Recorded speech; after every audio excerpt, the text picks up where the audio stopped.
여자친구 자취방에 갔다가 싸우고 폭행 사건과 함께 주거 침입죄로 고소를 당했다. 술 취해서 전 애인 집에 물건을 찾으러 들어가려고 했다가 고소를 당했다. 그런데 이게 주거 침입죄가 되나요? 이렇게 많이 물어보십니다.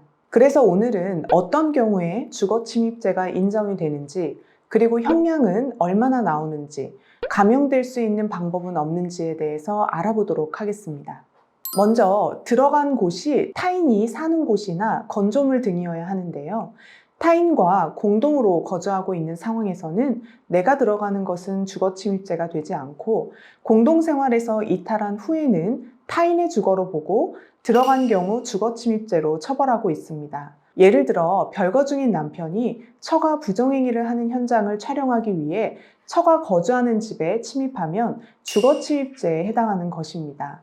또한 임대차 기간이 종료한 이후에 임차인이 계속 점유하고 있는 건물에 소유자가 임차인의 허락을 받지 않고 출입해도 주거침입죄가 성립합니다. 또한 단순히 가옥 자체만 말하는 것이 아니라 주거에 부속하여 담장 등에 의해 경계가 명확히 구분되어 있는 땅도 침입하면 본죄가 성립합니다. 또한 다세대 주택, 연립주택, 아파트와 같은 공동주택 내부의 엘리베이터, 공용 계단, 복도 등도 경우에 따라 주거침입죄가 성립할 수 있는데요.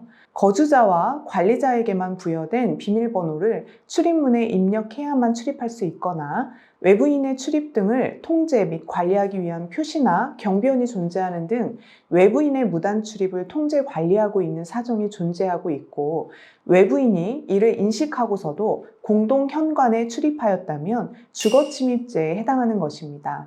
가옥 외에도 건조물에 해당하는데, 예를 들어 컨테이너 하우스를 생각해 보시면 됩니다. 침입하는 행위가 있어야 하는데요. 많이 헷갈려 하시는 부분이 창문을 통해서 단순히 들여다본 것이 주거 침입이냐 아니냐인데요. 행위자의 신체가 주거에 들어가야 하기 때문에 창문을 통해 단순히 들여다보는 행위는 해당하지 않습니다. 다만 창문으로 들여다보는 행위 이전에 공용 공간을 침입한 점이 인정되면 이에 대해서는 주거침입죄로 처벌할 수 있습니다. 또한 법원은 신체의 일부만 타인의 주거 안으로 들어갔다고 하더라도 주거의 평온을 해하였다면 본죄의 성립을 인정하고 있기 때문에 야간에 타인의 집 창문을 열고 집 안으로 얼굴을 들이미는 행위를 한 경우 주거침입죄를 인정한 사례도 있습니다. 이와 관련하여 최근 대법원에서 중요한 판례가 있었는데요. 피고인이 남편이 없을 때 아내와 성관계를 하려고 아내가 열어준 문을 통해 부부가 공동으로 거주하는 아파트에 들어간 사안이었는데요. 이전에는 피고인이 그 아파트에 들어간 것이 남편의 추정적 의사에 반함으로 주거침입죄에 해당한다고 보았지만, 최근 대법원 판례에서는 주거침입죄에 해당하지 않는다고 보았습니다.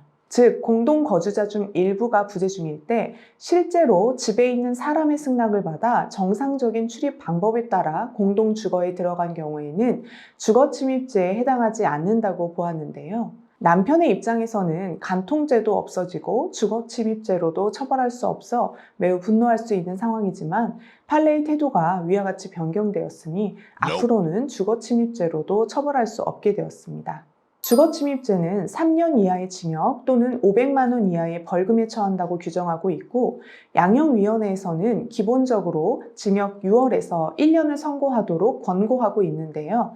보통은 벌금형이 많이 선고되는 것 같습니다.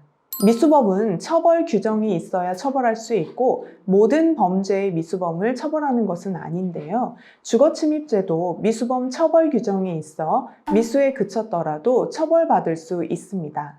미수라는 것은 실행에 착수했으나 행위를 완료하지 못하거나 결과가 발생하지 않은 것을 말하는데요.